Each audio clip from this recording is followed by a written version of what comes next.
नमस्कार, welcome to career education. Career education में आप सभी का स्वागत है। दोस्तों, आज हम लोग प्रैक्टिस सेट 24 पर बात करेंगे, जिसमें railway NTPC and group D का प्रीवियस ईयर क्वेश्चन रहेगा। हाँ दोस्तों, आप बिल्कुल सही सुने, railway NTPC and group D का प्रीवियस ईयर क्वेश्चन रहेगा।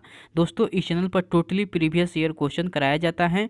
आप कोई भी एग्जाम का तैयारी कर रहे हो, उस एग्जाम का प्रीवियस ईयर क्वेश्चन इस चैनल पर कराया जाता है। तो अगर आपको प्रीवियस ईयर क्वेश्चन का तैयारी करना है तो आप इस चैनल को सब्सक्राइब कर करके इस चैनल से जुड़िए और आप मेरे साथ प्रीवियस ईयर क्वेश्चन का तैयारी कीजिए। ओके दोस्तों, चलिए बिना देरी किए हुए क्वेश्चन देखते हैं। क्वेश्चन करने से पहले आज का मोटिवेशनल कोट ये रहा। तेरे पसीने की हर बूंद को मोती सा चमकाऊंगा, तेरे पसीने की हर बूंद को मोती सा चमकाऊंगा। माँ तू सपने बड़ा देखना, पूरा करके मैं दिखलाऊंगा। माँ तू सपने बड़ा देखना, पूरा करके मैं दिखलाऊंगा। दोस्तों, आज से आप ये जो आज का मोटिवेशनल कोट है, इसको अपने मन में बार बार दोहराइए और अपने लक्ष्य को पूरा करने के लिए जी जान लगा दीजिए। ओके दोस्तों, चलिए क्वेश्चन देखते हैं। क्वेश्चन कह रहा है कि निम्नलिखित में से किस पदार्थ में ध्वनि का वेग सबसे कम होता है। 4 ऑप्शन दिया है, इसमें से आपको चुनकर बताना है कि किस पदार्थ में ध्वनि का वेग सबसे कम होता है।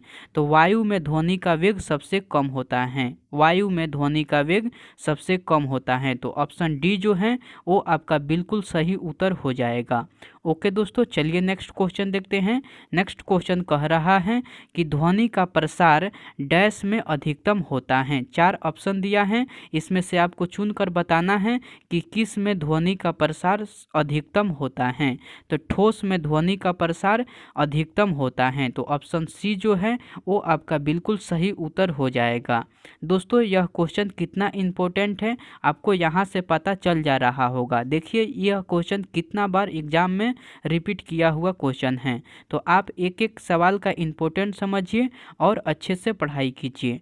दोस्तों, अगर आपको इसका पीडीएफ चाहिए तो टेलीग्राम पर जाइए, वहाँ करियर एजुकेशन सर्च कर करके उस ग्रुप में ऐड हो जाइए, वहाँ से आपको इसका पीडीएफ मिल जाएगा।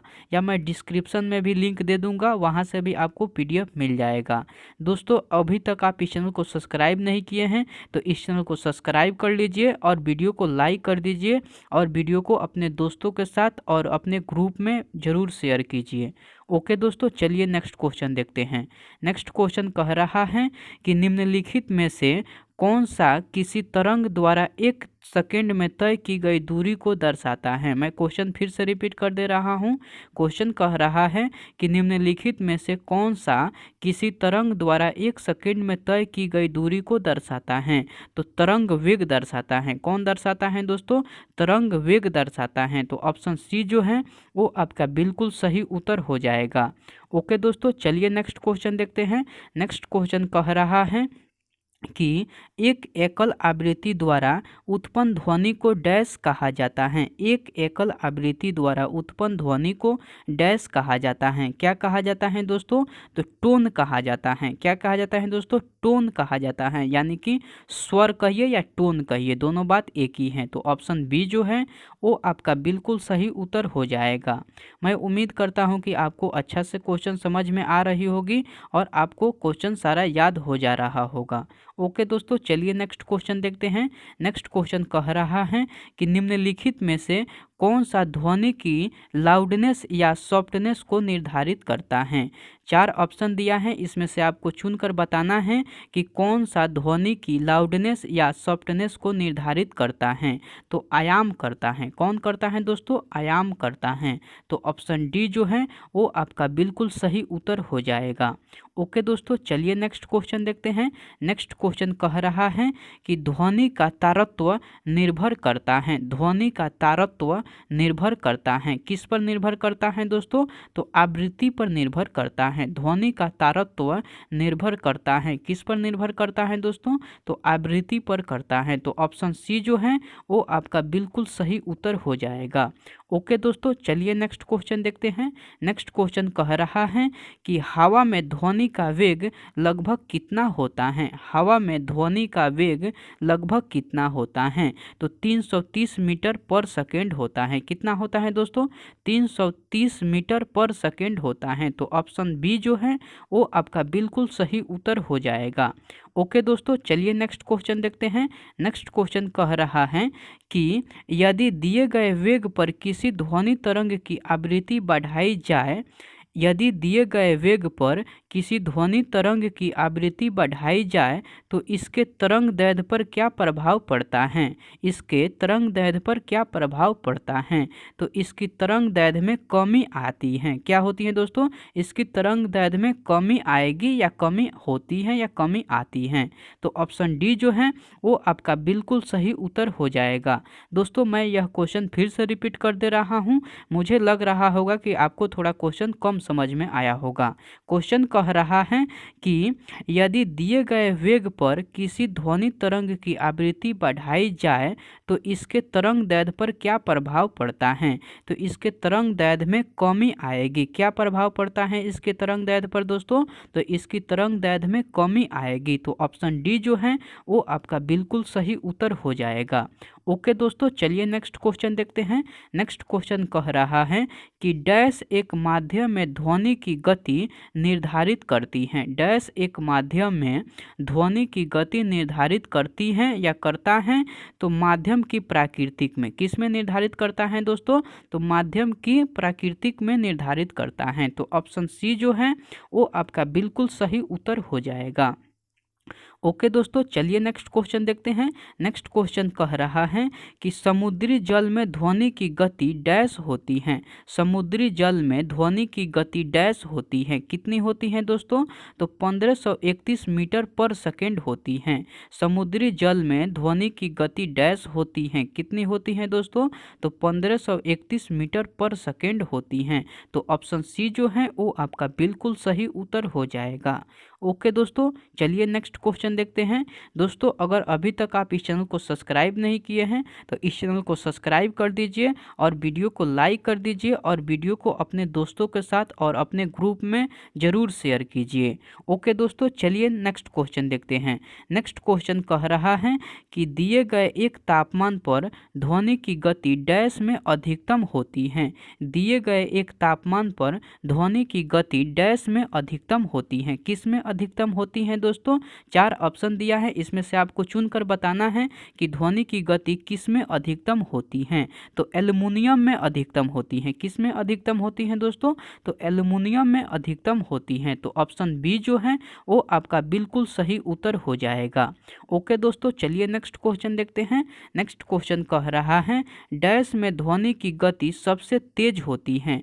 4 ऑप्शन दिया है, इसमें से आपको चुनकर बताना है कि किस में ध्वनि की गति सबसे तेज होती है। तो स्टील में ध्वनि की गति सबसे तेज होती है। तो ऑप्शन सी जो है वो आपका बिल्कुल सही उत्तर हो जाएगा। ओके दोस्तों, चलिए नेक्स्ट क्वेश्चन देखते हैं। नेक्स्ट क्वेश्चन कह रहा है कि वायु में 0 डिग्री सेंटीग्रेड तापमान पर ध्वनि की गति होती है।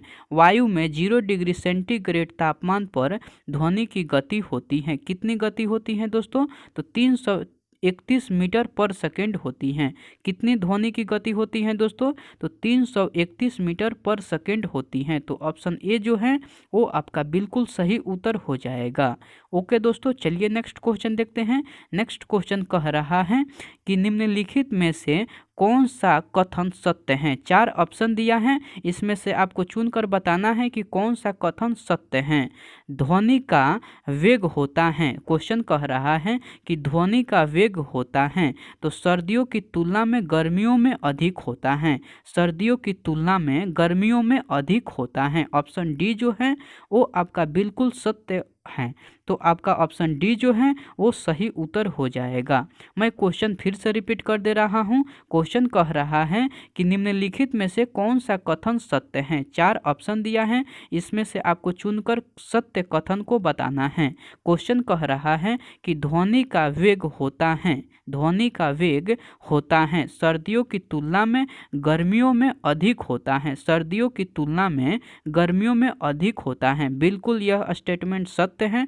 तो ऑप्शन डी जो है वो आपका बिल्कुल सही उत्तर हो जाएगा। ओके दोस्तों, मैं उम्मीद करता हूं कि आपको अच्छे से क्वेश्चन समझ में आया होगा।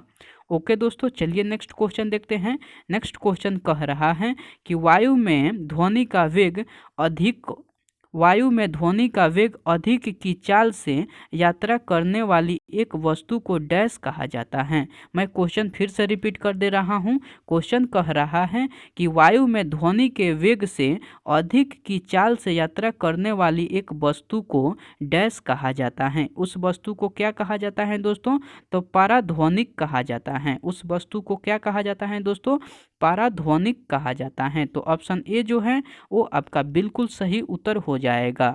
दोस्तों मैं क्वेश्चन फिर से रिपीट कर दे रहा हूँ, क्योंकि क्वेश्चन रिपीट करने की मैक्सिमम चांस है, इसलिए यह क्वेश्चन पर रिस्क लेने की ज़रूरत नहीं है। मैं क्वेश्चन फिर से रिपीट कर दे रहा हूँ, क्योंकि जब तक आपको क्वेश्चन अच्छे से समझ में नहीं आएगा तब तक मैं क्वेश्चन को रिपीट करते रहूँगा। मेरा उद्देश्य यही है कि आपको एक एक सवाल आपको यहाँ से याद कराकर ही जाने दूँ, इसलिए मैं क्वेश्चन बार बार रिपीट करता हूँ। क्वेश्चन कह रहा है कि वायु में ध्वनि का वेग से अधिक की चाल से यात्रा करने वाली एक वस्तु को डैश कहा जाता है। उस वस्तु को क्या कहा जाता है दोस्तों? तो पाराध्वनिक कहा जाता है। तो ऑप्शन ए जो है वो आपका बिल्कुल सही उत्तर हो जाएगा। ओके दोस्तों, चलिए नेक्स्ट क्वेश्चन देखते हैं। नेक्स्ट क्वेश्चन रहा है, किसी भी माध्यम में जैसे ही हम डैश बढ़ाते हैं ध्वनि की गति बढ़ जाती है। मैं क्वेश्चन फिर से रिपीट कर दे रहा हूँ। किसी भी माध्यम में जैसे ही हम डैश बढ़ाते हैं तो ध्वनि की गति बढ़ जाती है। तो जैसे ही हम तापमान बढ़ाते हैं तो ध्वनि की गति बढ़ जाती है। तो ऑप्शन ए जो है वो आपका बिल्कुल सही उत्तर हो जाएगा। मैं क्वेश्चन फिर से रिपीट कर दे रहा हूँ। क्वेश्चन कह रहा है कि किसी भी माध्यम में जैसे ही हम डैश बढ़ाते हैं तो ध्वनि की गति बढ़ जाती है। तो जैसे ही हम तापमान को बढ़ाते हैं ध्वनि की गति बढ़ जाती है। तो ऑप्शन ए जो है वो आपका बिल्कुल सही उत्तर हो जाएगा। ओके दोस्तों, चलिए नेक्स्ट क्वेश्चन देखते हैं। नेक्स्ट क्वेश्चन कह रहा है कि निम्न में से किसमें 25 डिग्री सेंटीग्रेड पर ध्वनि का वेग अधिकतम होगा? 4 ऑप्शन दिया है, इसमें से आपको चुनकर बताना है कि किसमें 25 डिग्री सेंटीग्रेड पर ध्वनि का वेग अधिकतम होगा। तो किसमें होगा दोस्तों? एल्युमिनियम में होगा। किसमें होगा दोस्तों अधिकतम? तो एल्युमिनियम में होगा। तो ऑप्शन सी जो है वो आपका बिल्कुल सही उत्तर हो जाएगा। ओके दोस्तों, चलिए नेक्स्ट क्वेश्चन देखते हैं। नेक्स्ट क्वेश्चन कह रहा है डॉपलर प्रभाव संबंधित है। डॉपलर का प्रभाव संबंधित है। 4 ऑप्शन दिया है, इसमें से आपको चुनकर बताना है कि डॉपलर का प्रभाव किससे संबंधित है। तो किससे संबंधित है दोस्तों? तो ध्वनि से संबंधित है। ऑप्शन ए जो है वो आपका बिल्कुल सही उत्तर हो जाएगा। ओके दोस्तों, चलिए नेक्स्ट क्वेश्चन देखते हैं। नेक्स्ट क्वेश्चन कह रहा है कि प्रसिद्ध बिग बैंग थ्योरी किस मुख्य सिद्धांत पर आधारित है? प्रसिद्ध बिग बैंग थ्योरी किस मुख्य सिद्धांत पर आधारित है दोस्तों? तो डॉपलर प्रभाव पर आधारित है। किस पर आधारित है दोस्तों? डॉपलर के प्रभाव पर आधारित है। तो ऑप्शन बी जो है वो आपका बिल्कुल सही उत्तर हो जाएगा। ओके दोस्तों, चलिए नेक्स्ट क्वेश्चन देखते हैं। नेक्स्ट क्वेश्चन कह रहा है ध्वनि का वेग निर्भर करता है। ध्वनि का वेग निर्भर करता है। 4 ऑप्शन दिया है, इसमें से आपको चुनकर बताना है कि ध्वनि का वेग किस पर निर्भर करता है। तो तरंग दैर्ध्य पर निर्भर करता है। किस पर निर्भर करता है दोस्तों ध्वनि का वेग? तो तरंग दैर्ध्य पर निर्भर करता है। तो ऑप्शन सी जो है वो आपका बिल्कुल सही उत्तर हो जाएगा। ओके दोस्तों, नेक्स्ट क्वेश्चन देखते हैं। नेक्स्ट क्वेश्चन तो रहा नहीं, इतना मैं क्वेश्चन लेकर आया हुआ था इस प्रैक्टिस सेट में। मैं उम्मीद करता हूं कि आपका आज का क्वेश्चन अच्छा लगा होगा और सारा क्वेश्चन याद हो गया होगा। दोस्तों अगर अभी तक आपको सारा क्वेश्चन याद नहीं हुआ है तो आप इस वीडियो को फिर से देखिए, क्योंकि आपके लिए एक एक सवाल इम्पोर्टेंट है। मैं वही क्वेश्चन लेकर आया हुआ था जो आपके लिए अति आवश्यक हैं। तो आप एक एक सवाल का इम्पोर्टेंट समझिए और अच्छे से पढ़ाई कीजिए। ओके दोस्तों, अपने मम्मी पापा के सपने को पूरा करने के लिए दोस्तों जी जान लगा दीजिए, क्योंकि आपको हर हाल में पढ़ना ही होगा, क्योंकि बिना पढ़े हुए कोई भी आदमी का रिजल्ट नहीं होता है। तो आप शॉर्टकट का तरीका छोड़िए, आप डिटेल से पढ़िए, अच्छे से पढ़िए। अगर आप अच्छे से मेहनत कीजिएगा तो ज़रूर आपको सफलता मिलेगी। तो आप अच्छे से तैयारी कीजिए। अच्छे स्टूडेंट अच्छे से पढ़ाई करते हैं, इसलिए मैं जानता हूं कि आप अच्छे स्टूडेंट हैं। तो आप अच्छे से पढ़ाई करते होंगे और कर रहे होंगे तो आपका रिजल्ट ज़रूर होगा। ओके दोस्तों, मैं आपसे नेक्स्ट प्रैक्टिस सेट में मिलता हूँ। तब तक के लिए टेक केयर दोस्तों, अपना ध्यान रखिए और अपने माता पिता का सपने को पूरा करने के लिए जी जान लगा दीजिए। ओके दोस्तों, बाय।